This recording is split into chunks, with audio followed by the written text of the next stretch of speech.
Olá, tudo bem com você?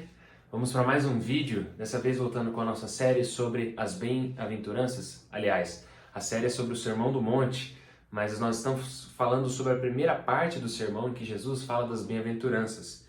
Dessa vez, em Mateus capítulo 5, no versículo 8, nós lemos assim: Bem-aventurados os limpos de coração, porque verão a Deus.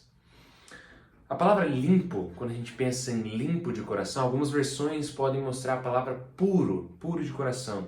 E a ideia de ser limpo de coração, que Jesus está dizendo, não é ser aquela pessoa simplesmente inocente, né, que não pensa malícia. Isso também está incluso aqui. Mas a ideia de puro de coração é uma ideia de pureza, de retidão, de piedade, de ausência de maldade em todos os sentidos, não apenas na conotação sexual. É claro que isso também está envolvido. Quando Jesus fala limpo de coração, ele não está querendo dizer apenas uma pessoa que ela tem um amor puro. Mas a palavra coração na Bíblia, principalmente quando Jesus está dizendo, ela significa não apenas as emoções da pessoa, né, relacionado ao amor, mas o coração também está relacionado com a vontade e com o intelecto. Quando a Bíblia fala sobre coração, né, que o coração de Deus, ou o coração do homem, ela está querendo dizer que é o ser interior, é o núcleo de tudo que a pessoa é por dentro. Disse um teólogo chamado Bridges, ele disse o seguinte, que o limpo de coração, ou puro de coração, é aquele que teve todos os desejos pecaminosos removidos.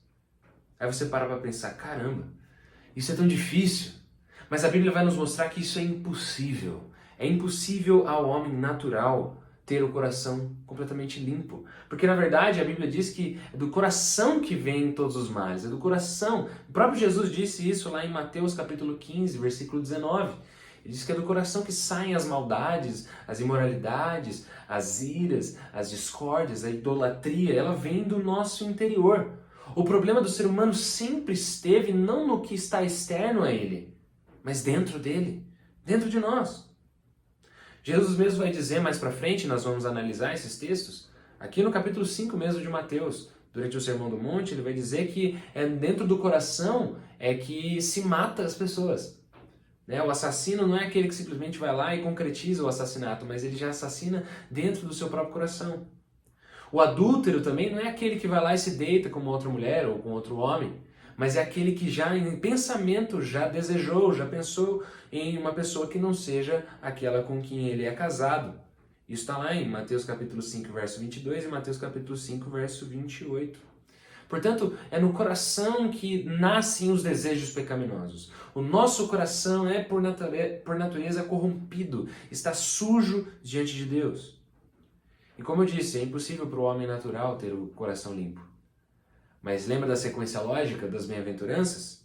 Né? Do pobre em espírito, o que chora, o manso, o que tem fome e sede de justiça e assim por diante. Nós chegamos aqui dizendo que, na verdade, só aquele que é bem-aventurado que pode ter um novo coração. Por quê? Porque o Senhor mesmo lhe deu um novo coração. O novo coração está ligado com aquele que teve um coração puro durante toda a sua vida. O próprio Jesus, o autor do sermão, é o único que pode dar um puro coração para o seu povo. E esse processo de dar um novo coração é o que a Bíblia chama de nascer de novo. Né? É o novo nascimento, é um nascimento do alto, é uma obra sobrenatural que Deus faz na vida de alguém. E quando Ele faz isso na vida de alguém, esse coração, as intenções, as vontades, as emoções e o intelecto são transformados, são santificados. E aí começa um processo chamado de santificação. O coração começa a ser completamente purificado de todas as suas intenções, de todas as suas motivações, de tudo que ele deseja. E como que isso acontece? Como que eu posso ter o meu coração limpo se eu já sou um bem-aventurado? Se eu já sou um cristão verdadeiro? Pela palavra. Romanos capítulo 12, versículo 2 diz que Paulo dizendo aos romanos, pedindo para que eles se deixassem transformar, renovar a sua mente. Como que a gente pode fazer isso? Como que a nossa mente pode ser renovada das podridões com as quais a gente nos encheu, né, todo esse tempo? João capítulo 17, versículo 17, Jesus diz, santifica-os na verdade, a tua palavra é a verdade. A nossa mente, o nosso coração, né, os nossos desejos e intenções, eles só podem ser purificados e limpos através da palavra de Deus. A palavra de Deus é aquilo que nos purifica. Então a minha primeira pergunta para você hoje é: como é que tem sido a sua leitura da palavra? Você tem sido exposto à palavra? Seja no momento individual, seja no culto público? Você tem estado com irmãos que te levam para mais perto da palavra? Você tem ouvido bons sermões, sermões que expõem a palavra de Deus? Sabe qual é a recompensa para os limpos de coração? Os limpos de coração verão a Deus. Tá, mas como ver a Deus se Deus é Espírito? João 4,24 diz isso, que Deus é Espírito e ninguém pode vê-lo. Mas João 14,9 diz que nós vemos o Pai quando nós vemos Jesus, o Filho. O Filho reflete a glória do Pai. Colossenses 1, versículo 15 diz que Jesus é a exata expressão do ser de Deus. Então, pela fé, nós podemos desde já ver a Deus. Mas é claro, lembra que a recompensa das bem-aventuranças é tanto presente quanto futura. E a recompensa futura é que ainda o veremos, contemplaremos Deus face a face.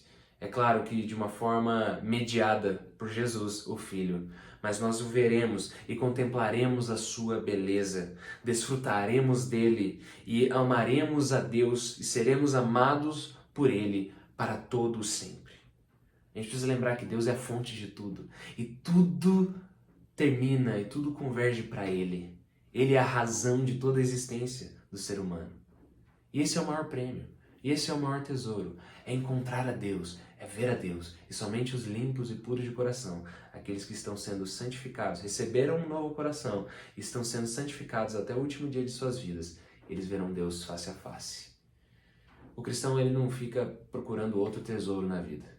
A maior bênção para ele é ver a Deus. A maior bênção para ele não é ter um carro do ano, ter uma casa nova, ter saúde, prosperidade, paz. Na verdade, isso é muito fruto de um coração que ainda não foi transformado. Porque um coração que deseja essas coisas, muitas vezes pode não estar desejando Deus, mas estar desejando que Deus lhe dê essas coisas.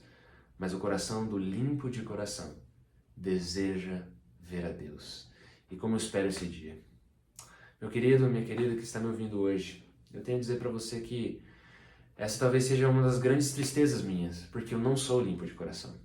Muitas vezes eu vejo meu coração inclinado a tantas coisas pecaminosas. Mas de uma coisa eu sei, que o Espírito Santo está trabalhando no meu coração. E a minha oração é que para que ele trabalhe no seu coração, para que você seja puro e limpo de coração, para que um dia nós vejamos o Senhor. Ver a Deus é como olhar o pôr do sol. O pôr do sol, ele fica lá. Não sei se você já parou para reparar ele. Ele não dá nada de bom para nós, né, diretamente. Não há nada de tão incrível, de uma riqueza que ele possa me dar. Mas ele é tão belo, ele é tão bonito que a gente pasma e fica de boca aberta a olhar o pôr do sol, não é verdade? É assim com Deus. Só que com Deus, ele é infinitamente mais belo e mais precioso do que um pôr do sol. E ele nos dá muito mais bênçãos do que o pôr do sol pode nos dar. Mas o detalhe é, Deus é belo e perfeito. E nele nós encontramos toda a plenitude de vida. Você quer ver o Senhor? Seja limpo de coração. Que Deus te abençoe.